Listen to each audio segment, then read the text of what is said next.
আমি জ্যোতিষী শ্রী রূপক চক্রবর্তী। আজকে আমি মূলত যে বিষয় নিয়ে আলোচনা করব সেটা হলো বিবাহিত জীবন। পুরুষ ব্যক্তি হোক বা মহিলা ব্যক্তি, বিবাহিত জীবন দেখতে গেলে আমাদেরকে যে দুটো গ্রহকে অত্যন্ত গুরুত্ব দিয়ে দেখতে হবে।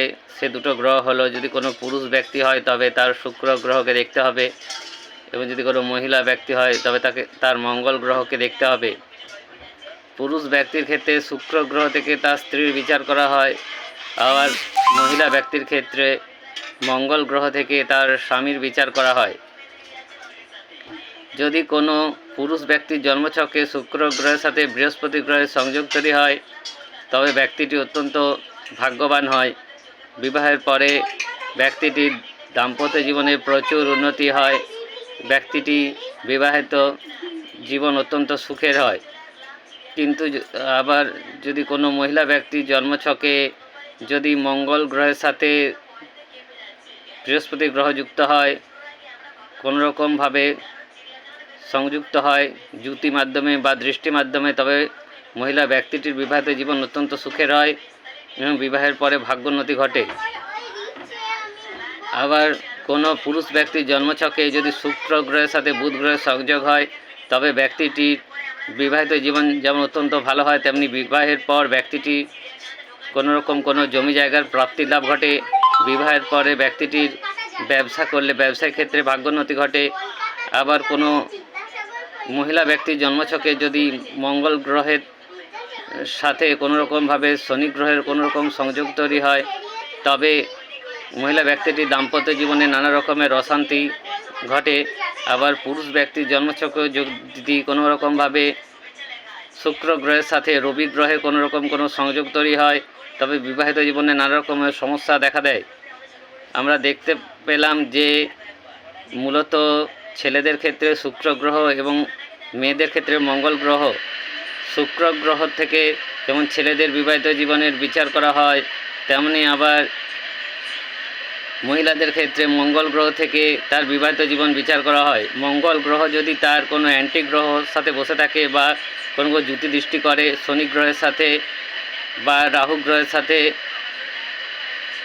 বা বুধ গ্রহের সাথে, তাহলে ব্যক্তিটির বিবাহিত জীবনে মহিলা ব্যক্তিটির বিবাহিত জীবনে নানা রকমের সমস্যা দেখা দেবে। ঠিক একরকমভাবে কোনো পুরুষ ব্যক্তির জন্মছকে শুক্র গ্রহের সাথে যদি রবি গ্রহ বসে থাকে তবেও রবি গ্রহ, কেতু গ্রহ ইত্যাদি গ্রহ যদি শুক্র গ্রহের সাথে বসে থাকে তবে ওই পুরুষ ব্যক্তিটি দাম্পত্য জীবনে নানা রকমের অশান্তি লেগেই থাকবে। আমরা জন্মকুণ্ডলিতে মূলত এই দুটো গ্রহকে দেখলেই আমরা বুঝতে পারবো যে ওই পুরুষ ব্যক্তিটি বা মহিলা ব্যক্তিটির বিবাহিত জীবন কেমন হবে।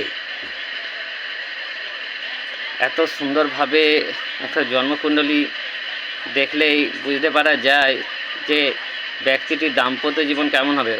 অতএব আমরা বিবাহ করার আগে অবশ্যই আমাদের জন্মকুণ্ডলীকে বিশ্লেষণ আমাদের একান্ত করা দরকার।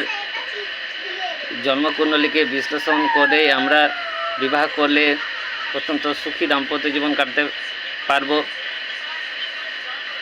তাহলে কোনো পুরুষ ব্যক্তি জন্মছক বা মহিলা ব্যক্তির জন্মছকের ক্ষেত্রে বৃহস্পতি গ্রহ একটা অনবদ্য ভূমিকা পালন করে। শুক্র গ্রহ বা মঙ্গল গ্রহ উভয় ক্ষেত্রে যদি বৃহস্পতি গ্রহের সাথে সংযোগ তৈরি হয় তাহলে বিবাহের পর বিবাহিত জীবন অত্যন্ত ভালো হয়।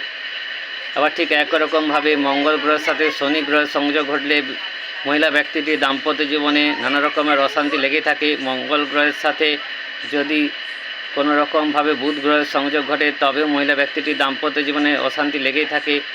আবার একরকমভাবে কোনো পুরুষ ব্যক্তির জন্মছকে যদি শুক্র গ্রহের সাথে রবি গ্রহের কোনো সংযোগ বা কেতু গ্রহের সংযোগ ঘটে তবে পুরুষ ব্যক্তিটির দাম্পত্য জীবনেও নানা রকমের অশান্তি লেগেই থাকবে।